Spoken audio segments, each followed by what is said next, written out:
Apparently, I never did a review of this book. I was looking at my channel, like, I surely did this, right? Like, it was sitting in my stack right here, like I hadn't read it.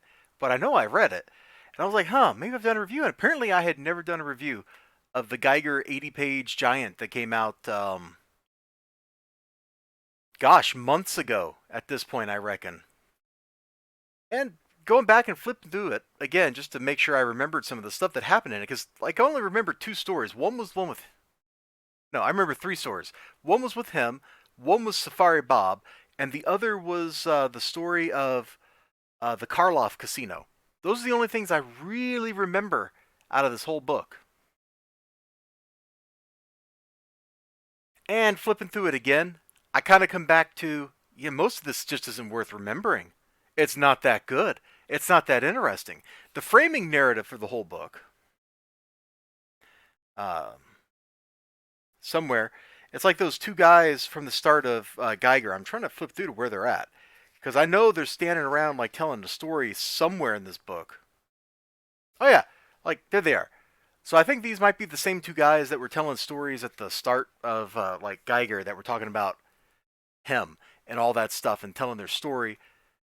But we jump all over the place, man. We start out here, colonial times, where there's a guy who's was he the red coat or something? I forget.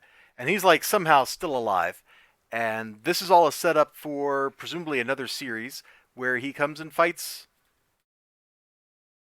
our glowing man. Okay. And none of that story was particularly compelling. Or maybe it's just going to be a new ongoing series. So much of this kind of feels like that, because there's a thing for Junkyard Joe in the very back where it's like the first look at Junkyard Joe, who's a cool robot, but he kind of got beaten senseless. Some of this stuff is pretty good. This is like the secret origin of the two-headed dog, and it's just a hoot, man. Like there he is, library's on fire, Geiger's doing stuff. He ends up, how could you leave the little dog to die? Because the dog's like, parents dead, like, oh, yeah, life sucks. Good luck. And he goes to leave, and he can't do it. He can't do it. Could you leave a little two-headed puppy behind to die? Probably not. I couldn't do it. I'd have to pick that little son of a gun up. This is the best part of the book, by the way. Absolutely is. It's some pretty compelling stuff.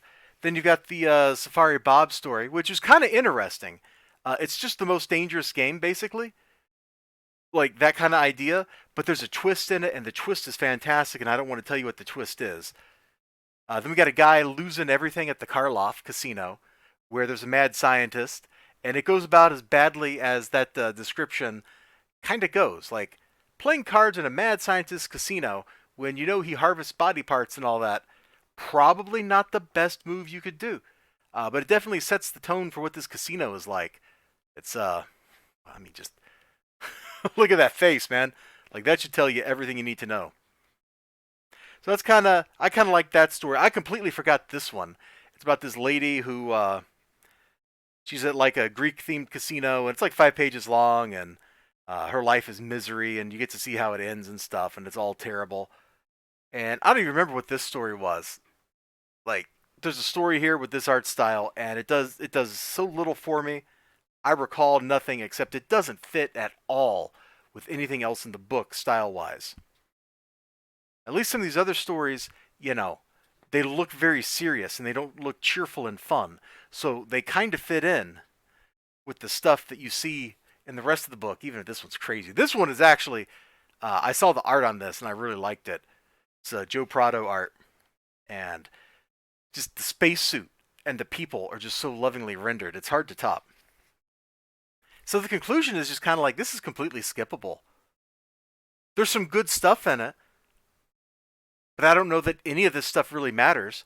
And it's almost kind of like they got paid, or they made us pay to look at advertisements for other books, which is a weird thing to say, but that's also how it feels. It's also what it feels like. So there's some cool art. We got a table of oh, we do got a table of contents. Beautiful. So there's some cool art in here. Of course, you got the Gary Frank art, and I don't even know who did all the art in the other ones, but you can like check out all the people that worked on this book because there's a lot of people. Some of it just didn't work for me. Some of it did. The Nero's art, that was the story about the Greek one I just showed like that one panel from. Looked pretty cool. The Karloff looked pretty cool. Kelly Jones apparently did that. Like, there's some good looking stuff in here, but reading wise, like, I don't know that any of this really added a whole lot of story to the Geiger story. You know? It certainly added some backstory to flesh things out. And some of it was worth reading, and some of it's kinda ultimately forgettable. So, there we go. There we go. A review that told you that this thing exists and has some nice art in it. That's all I got for you for this. No wonder I didn't do a review of this before now. But I saw it there and it was calling out to me. It told me, Elizibar, you need to do a review of me. And I'll say this. The cover, it's kind of thin cardstock. It wants to bend, but it also doesn't bend that much. So props on that. Sometimes covers made out of the same material really get a flex. And this one hasn't. DC's Black Label books are real bad for that. You open it up one time and that cover is like permanently bent outward, and it's real annoying. Anyway, thanks for watching. Bye bye.